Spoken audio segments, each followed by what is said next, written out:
Good morning students. देखो, अब ionic equilibrium के बिल्कुल एंड में हैं और हम बात कर रहे थे इंडिकेटर्स एंड टाइट्रेशन की। इंडिकेटर्स में हमने बताया कि दो सबसे कॉमन इंडिकेटर्स हैं जो एसिड बेस टाइट्रेशन में काम आते हैं, phenolphthalein and methyl orange. Phenolphthalein की जो पीएच ट्रांजिशन रेंज है, मैंने बताया भी था कि पीएच ट्रांजिशन रेंज फिनोप्थलीन की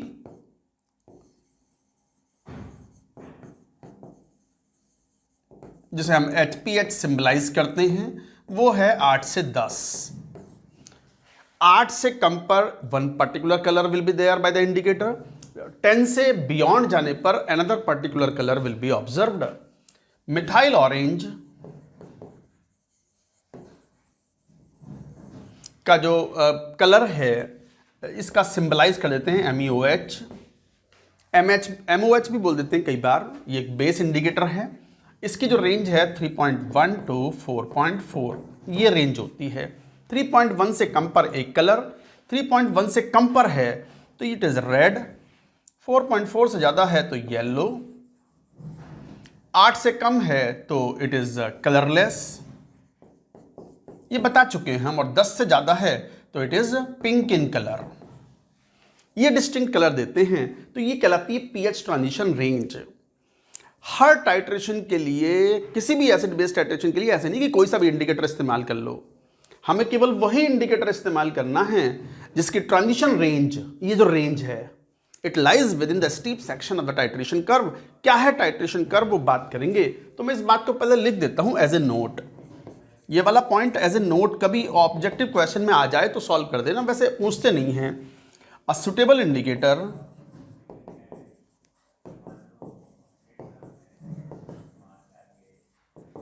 is one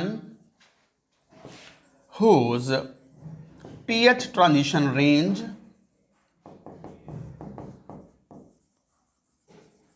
lies within steep section of titration curve.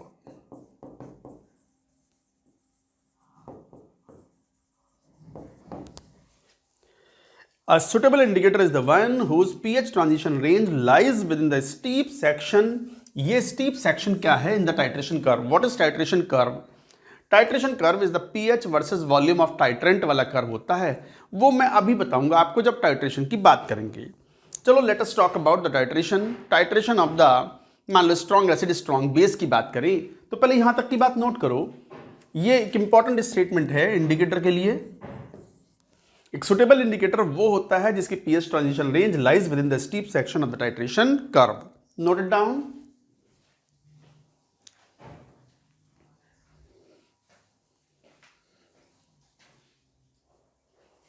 जैसे मान लो बात करें titration of strong acid versus strong base. मान लो स्ट्रॉन्ग एसिड को हमने एनालाइट ले लिया जैसे HCl, और स्ट्रॉन्ग बेस को हमने टाइट्रेंट ले लिया, मान लो NaOH। इस तरीके से मान लो ये एक बीकर है, इसमें सॉल्यूशन ले लिया HCl का जिसकी कंसंट्रेशन हमें फाइंड आउट करनी है, एक्वस सॉल्यूशन। ऑब्वियसली टाइट्रेंट कोई स्ट्रॉन्ग बेस होगा, जैसे कौन, NaOH, जैसे यहां कहा भी है हमने, ये टाइट्रेंट है। और टाइट्रेंट जो है हम ड्रॉप बाय ड्रॉप मिलाते हैं फ्रॉम ब्यूरेट, ब्यूरेट से मिलाते हैं तो रिएक्शन ऑब्वियसली कौन सी होगी, HCl NaOH के साथ न्यूट्रलाइज होगा, बनाएगा sodium chloride plus H2O। This will form. Titration curve का मतलब होता है pH versus volume of titrant added. pH of solution, volume of titrant added. आप टाइट्रेंट का जब वॉल्यूम मिलाते हैं तो पीएच तो चेंज होगी सॉल्यूशन की, क्योंकि आप क्या मिला रहे हो, NaOH, और NaOH तो पीएच चेंज करेगा। तो पीएच का वेरिएशन कैसे होता है, सो pH versus volume of titrant का जो ग्राफ होता है that is called titration curve. So this is titration curve.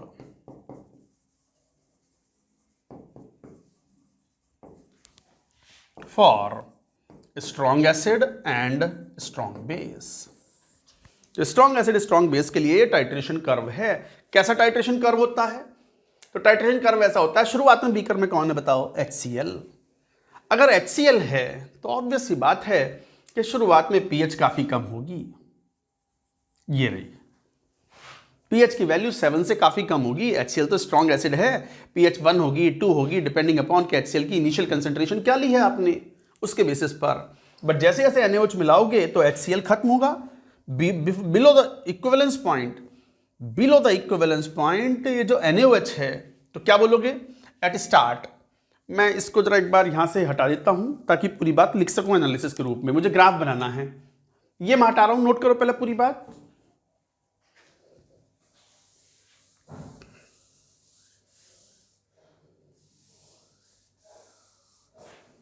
जैसे ये है तो एट स्टार्ट शुरुआत में सॉल्यूशन में केवल कौन है? HCl। तो उसकी कंसंट्रेशन पता है, तो pH पता है। Of course it is much less than 7। आ गया पॉइंट, ये रहा। अभी आपने NaOH मिलाना भी शुरू नहीं किया। बिफोर द इक्विवेलेंस पॉइंट,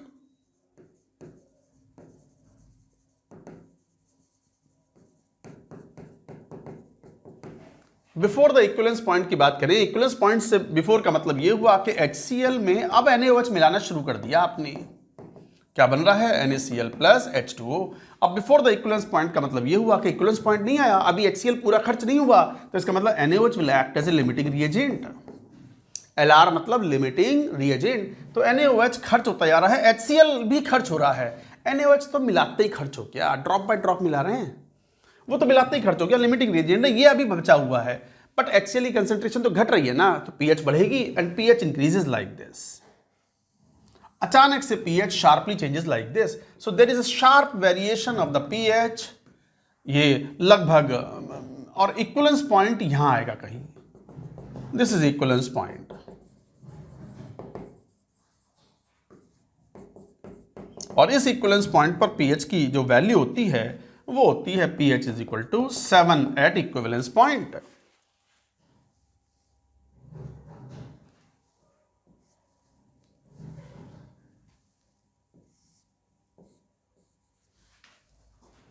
तो pH इज इक्वल टू 7, यहां नहीं, ये मैंने गलत लिख दिया।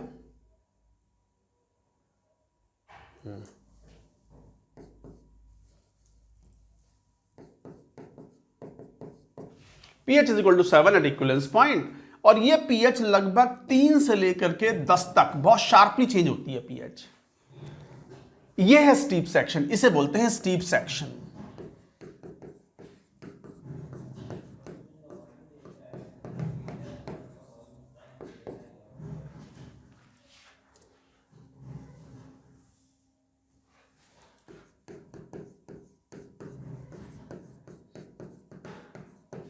ये है steep section in the titration curve. जैसे जैसे हम ड्रॉप बाय ड्रॉप टाइट्रेंट कौन है यहां पर? NaOH। आप जैसे जैसे NaOH मिलाओगे pH बढ़ेगी, शुरुआत में स्लोली बढ़ती है, अचानक से pH बहुत तेजी से चेंज होती है, ग्राफ इज ऑलमोस्ट वर्टिकल। इसी का फायदा उठाते हैं। तो हमने यही बात तो इससे पहले वाली स्क्रीन पर लिखी थी। सुटेबल इंडिकेटर कौन? सुटेबल इंडिकेटर वो है जिसका ट्रांजिशन रेंज स्टीप सेक्शन में लाई करता हो। तो इसके लिए मिथाइल ऑरेंज भी काम में आ सकता है, फिनोप्थलीन भी काम में आ सकता है। नहीं, दो यूज नहीं करेंगे, यूज तो एक ही करेंगे इंडिकेटर हम। ये जैसे मिथाइल ऑरेंज जिसकी रेंज है कितनी? 3.1 टू 4.4। कट तो नहीं गया राइट साइड में? जरा मैं चेक कर लूं एक बार, नहीं बच गया। और ये है फिनोप्थलीन जिसकी रेंज है 8 से लेके 10 तक। कोई भी इंडिकेटर जिसका ट्रांजिशन रेंज इस स्टीप सेक्शन, वर्टिकल सेक्शन के अंदर लाई करेगा वो सुटेबल इंडिकेटर होगा। तो इसका मतलब ये मिथाइल ऑरेंज और फिनोप्थलीन में से कौन सा सुटेबल है? Any of the methyl orange और फिनोप्थलीन इज यूजफुल। तो इस बात को लिख भी देंगे। अच्छा, ये तो हुआ बिफोर द इक्विवेलेंस पॉइंट। तो बिफोर द इक्विवेलेंस पॉइंट क्या होगी? pH अभी भी 7 से कम होगी, pH is still less than 7। But at equivalence point क्या होगा? एट इक्विवेलेंस पॉइंट में HCl और NaOH पूरे खर्च हो गए। इतना आपने बाहर से NaOH मिला दिया, ये भी पूरा खर्च, ये भी पूरा खर्च, और सॉल्यूशन में केवल कौन बना, NaCl प्लस H2O, और NaCl कौन है, salt of the strong acid strong base, जिसका कोई हाइड्रोलिसिस नहीं होता, pH इज 7। कब, एट इक्विवेलेंस पॉइंट। तो इक्विवेलेंस पॉइंट पर pH की value now it will be 7 pH पर हमने बोला भी है। तो स्ट्रॉन्ग एसिड स्ट्रॉन्ग बेस का जो इक्विवेलेंस पॉइंट है वही pH 7 होती है। वीक एसिड या वीक बेस वाला टाइट्रेशन कराओगे तो pH नीड नॉट बी 7। तो कई बार बच्चों को एक तो यही कमी, एक गलती करते हैं अक्सर, उनको ऐसा लगता है कि किसी भी एसिड किसी भी बेस का न्यूट्रलाइजेशन कराओ और इक्विवेलेंस पॉइंट पर pH 7 होगी। अरे नहीं, ये केवल जब होगी when strong acid is neutralized with a strong base. तो ये वाला पॉइंट लिख लूं मैं कि स्ट्रॉन्ग एसिड स्ट्रॉन्ग बेस के टाइट्रेशन में we can use methyl orange और phenolphthalein, both are suitable indicator, any one can be used. मैं पहले नोट करो, मैं नोट करके लिखवाऊंगा ये वाली बात। अक्सर क्वेश्चन में ये कहा जाता है कि इस वाले का टाइट्रेशन इससे कराएं तो बताओ सुटेबल इंडिकेटर कौन सा। तो you should remember these two particular indicators are very useful. कोई और भी इंडिकेटर दे सकते हैं बट वो ट्रांजिशन रेंज देंगे, तो ट्रांजिशन रेंज में you should have an idea about. Note करो,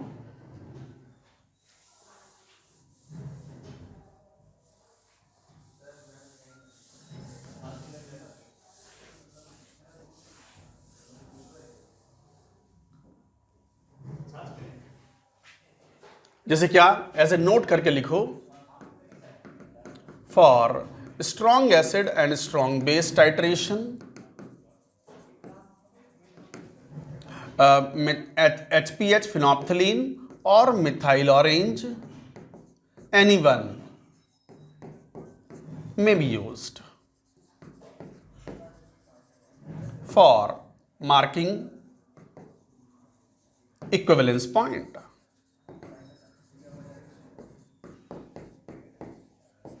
तो इक्विवेलेंस पॉइंट को मार्क करने के लिए फिनोप्थलीन, मिथाइल ऑरेंज, कोई सा भी इंडिकेटर आप इस्तेमाल कर सकते हो। Got the point. अच्छा, ये एक पॉइंट तो था ही। दूसरा इंपॉर्टेंट पॉइंट इसमें ये आएगा कि any indicator which is lying in the steep section of the titration curve आप यूज कर सकते हो इन टाइट्रेशन। और तीसरा पॉइंट क्या आएगा, तीसरा ये आएगा कि एसिड बेस्ड टाइट्रेशन में इक्विवेलेंस पॉइंट पर pH हमेशा 7 नहीं होती। pH is equal to 7 at equivalence point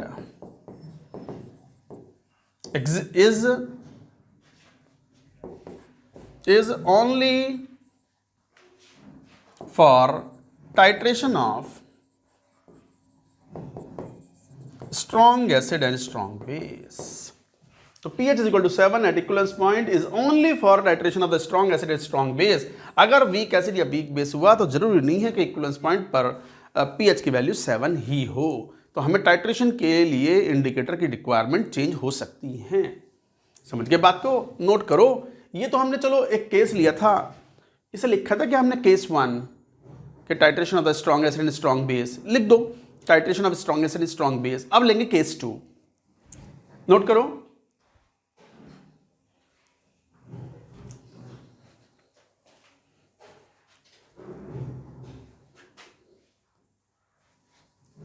मान लो केस 2 करके बोल दो, उसको पहला वाला केस 1 डाल देना। Case 2, titration of weak acid versus strong base.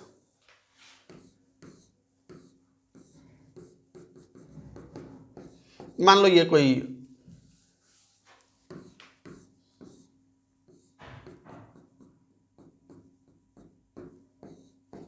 Weak acid है। वीक एसिड यहां पर डबलिंग हो जाती है कई बार।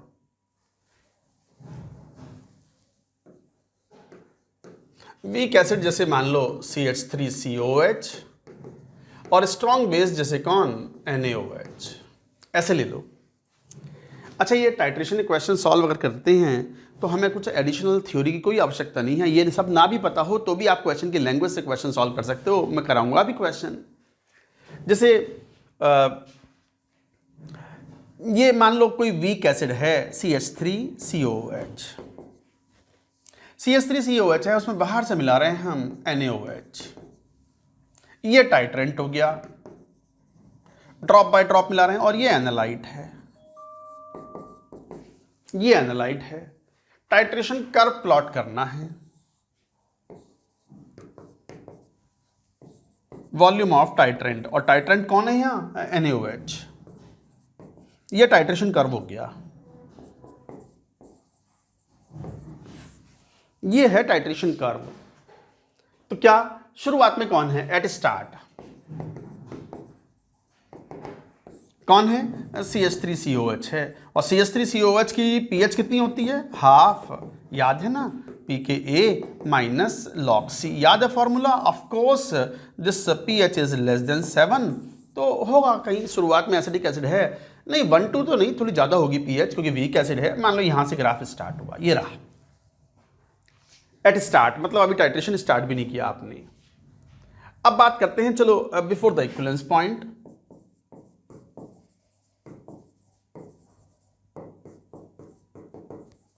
बिफोर द इक्विवेलेंस पॉइंट का मतलब यह हुआ कि CH3COH में आपने NaOH मिलाना शुरू किया, और क्या बना, CH3CONa प्लस H2O, ये मिलाना शुरू किया आपने। अब चूंकि बिफोर द इक्विवेलेंस पॉइंट है तो अभी भी NaOH कौन है, एक ये लिमिटिंग रिएजेंट है, तो ये तो पूरा खर्च हो गया, NaOH तो मिलाते ही खर्च हो रहा है, ड्रॉप बाय ड्रॉप मिला रहे हैं। सॉल्यूशन में अभी भी कौन बचा हुआ है, CH3COH, और ताजा कौन बना, CH3CONa। तो एक तरीके से ये दोनों का मिक्सचर है। अभी क्या है ये, बफर, एसिडिक बफर। तो फिर pH कितनी हो गई, pH is equal to half. क्या फॉर्मूला है एसिडिक बफर का, हाफ नहीं होता, सही करो इसको, Henderson equation, pH is equal to pKa plus log of concentration of salt upon acid. Cut तो नहीं गया, मैं तेरा चेक कर लूं, जस्ट बच गया। सुनो, एट स्टार्ट pH की वैल्यू 7 से काफी कम होगी, मान लो ये वाला पॉइंट आ गया। बिफोर द इक्विवेलेंस पॉइंट जैसे ही आपने ड्रॉप बाय ड्रॉप NaOH मिलाना शुरू किया, एसिडिक एसिड खर्च होना शुरू किया, ताजा क्या बना, सोडियम एसीटेट। बट चूंकि NaOH लिमिटिंग रिएजेंट है, बिफोर द इक्विवेलेंस पॉइंट कह रहे हैं, मतलब इक्विवेलेंस पॉइंट नहीं आया, अभी एसिडिक एसिड पूरा खर्च नहीं हुआ, तो एसिडिक एसिड और सोडियम एसीटेट दोनों का मिक्सचर पड़ा हुआ है, और वो क्या है, buffer. Weak acid and conjugate base क्या बनाते हैं, बफर, और बफर की pH पता होती है, तो pH बढ़ेगी बट बहुत शार्पली नहीं बढ़ेगी, बिकॉज ऑफ बफर एक्शन। उसके बाद pH शार्पली बढ़ती है and the graph changes like this. ये pH changes very sharply 6 to लेकर के 11 तक, और इक्विवेलेंस पॉइंट जो आता है it comes out at the pH greater than 7।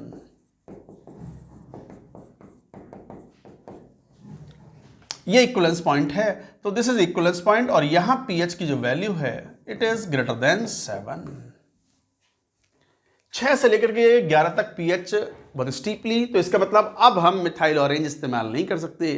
क्यों, मिथाइल ऑरेंज की रेंज क्या थी, 3.1 से 4.4, और हमने पढ़ा है कि सुटेबल इंडिकेटर वो होता है, प्रॉपर इंडिकेटर वो होता है, सही इंडिकेटर वो होता है, एक्यूरेट इंडिकेटर वो होता है जिसकी ट्रांजिशन रेंज स्टीप सेक्शन में लाई करती है। और स्टीप सेक्शन में किसकी लाई करेगी, फिनोप्थलीन। सो फिनोप्थलीन HPH जिसकी रेंज 8 से 10 तक है इस suitable indicator. Is suitable indicator. इस तरीके से बच्चों आपको ध्यान रखना होता है, और ये एक रेंज जो है ये एक बफर ट्रांजिशन जोन है, ये बफर रीजन है।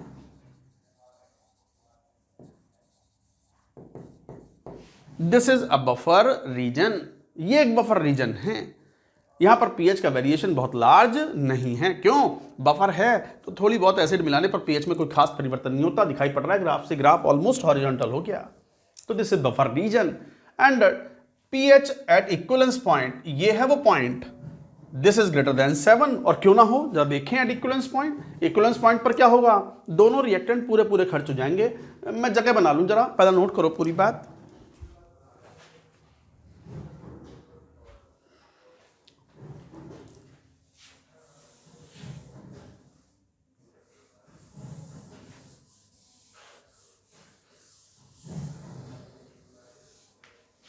एट इक्विवेलेंस पॉइंट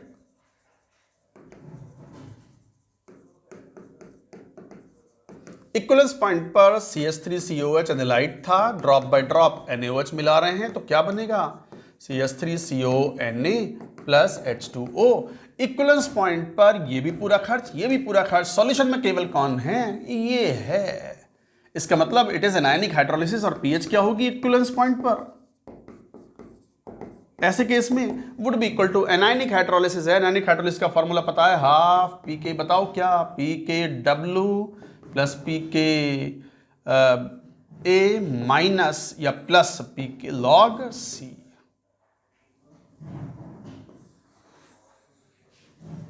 ये था फॉर्मूला। तो pH at equivalence point is equal to half pKw plus pKa plus log C. Of course this pH is greater than 7 और जब भी pH greater than 7 हो तो usually the suitable indicator is phenolphthalein। इसका मतलब जब भी pH equivalence point पर 7 से कम हो तो फिर suitable indicator में भी what? मिथाइल ऑरेंज आएगा इन द नेक्स्ट केस। यहीं पे एक पॉइंट और भी नोट करेंगे, कई बार एक टर्म यूज करते हैं इक्विवेलेंस पॉइंट। इक्विवेलेंस पॉइंट का मतलब रिएक्टेंट पूरा खर्च हो गया। एक होता है half equivalence point, 1/3 equivalence point. इनका क्या मीनिंग है वो भी यहीं पढ़ेंगे, पूरी बात पहले नोट करें।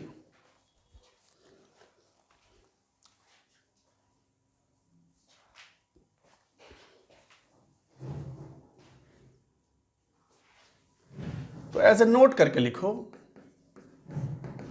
मान लो कोई भी एग्जाम्पल ले लो। एग्जाम्पल तो मैंने जैसे ये ले लिया, फॉर एग्जाम्पल CH3COH NaOH मान लो टाइट्रेंट है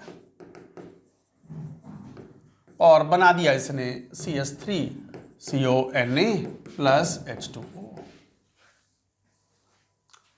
ये टाइट्रेंट है तो क्या CH3COH प्लस NaOH टाइट्रेंट मिलाया, ये बना। अब ये तो ड्रॉप बाय ड्रॉप मिला रहे हैं।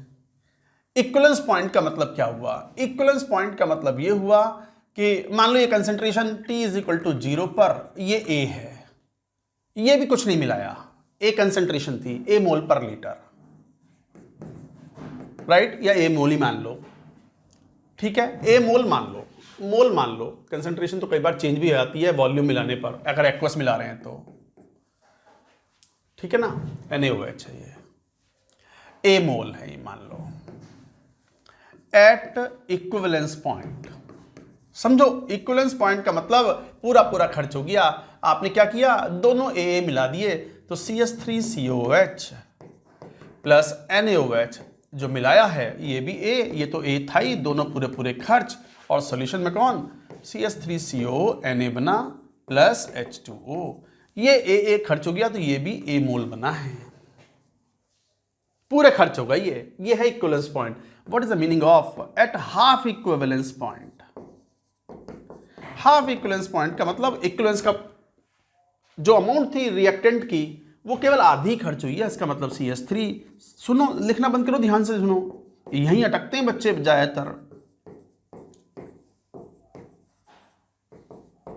रिकॉर्डेड लेक्चर्स का यही तो सबसे बड़ा फायदा है, बच्चा रिवाइंड करके दोबारा फिर सुन लेगा टीचर की बात। क्लासरूम में ये सब सुविधाएं कई बार नहीं मिल पाती हैं। एक बार टीचर ने बोल दिया तो फिर वो चीज़ वैसे नहीं मिलती, हालांकि डाउट पूछ सकते हैं। तो CH3COH प्लस NaOH, CH3CONa, यहाँ Na आएगा,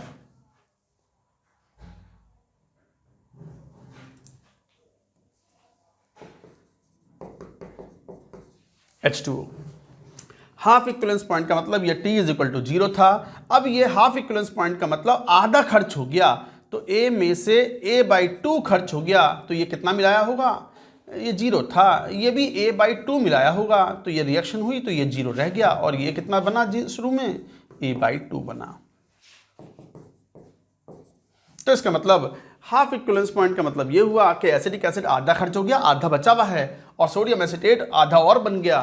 तो इसका मतलब मिक्सचर में कौन कौन है, CH3COH है और NaOH नहीं,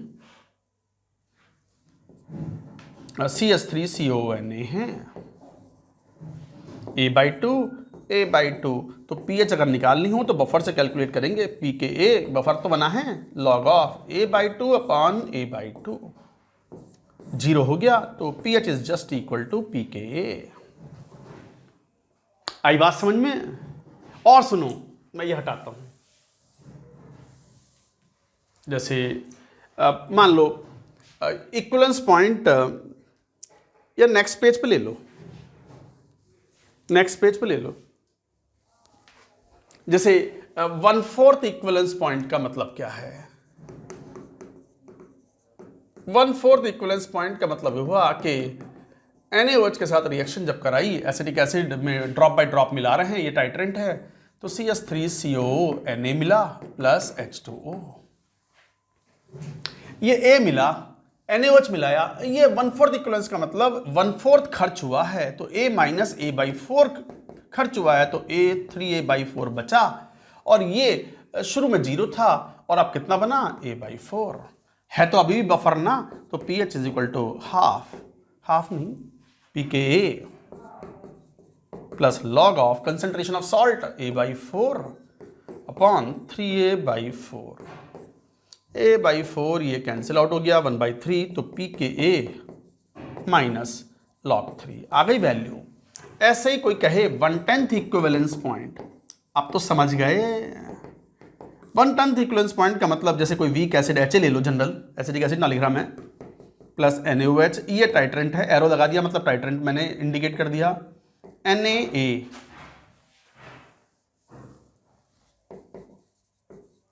प्लस H2O, ये मान लो A था, तो 1/10 इक्विवेलेंस पॉइंट का मतलब इक्विवेलेंस पॉइंट का 1/10 ही खर्च हुआ है, तो A/10 ही खर्च हुआ है, तो ये A/10 बना होगा, तो फिर ये 9A/10 और ये A/10 है, तो अभी बफर ही ना, तो pH is equal to pKa plus log of salt A/10 upon 9A/10, A/10 cancel out, pKa minus log 9.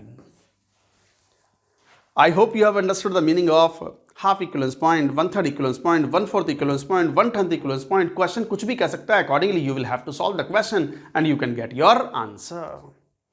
Titration curve भी बनाने हमने सीख लिए, ये था केस 2। एक और केस लेंगे जो कि मीनिंगफुल केस है, पहले ये पूरी बात नोट करो।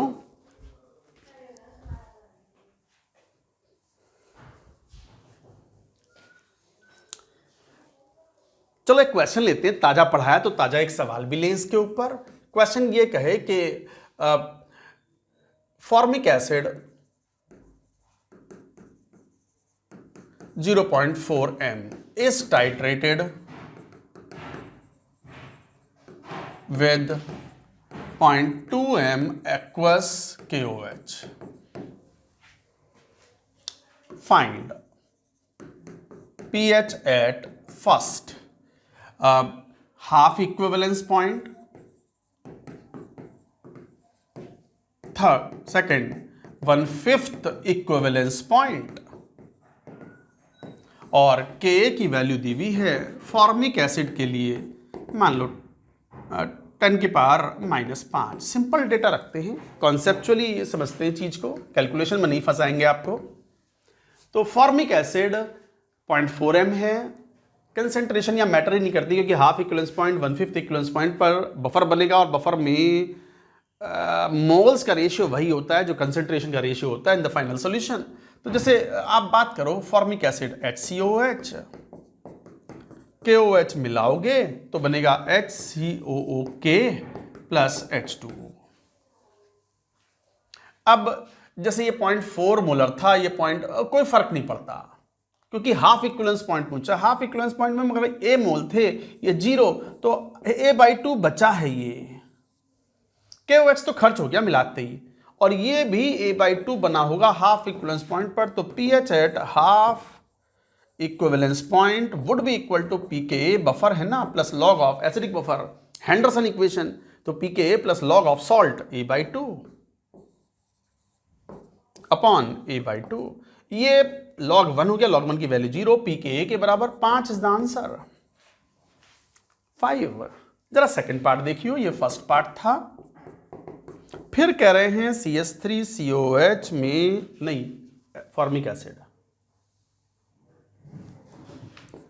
HCOH में क्या मिलाया, KOH, CH3COK प्लस H2O। इस बार A था 0, 1/5 इक्विवेलेंस पॉइंट का मतलब A/5 खर्च हुआ, तो ये क्या बना A/5।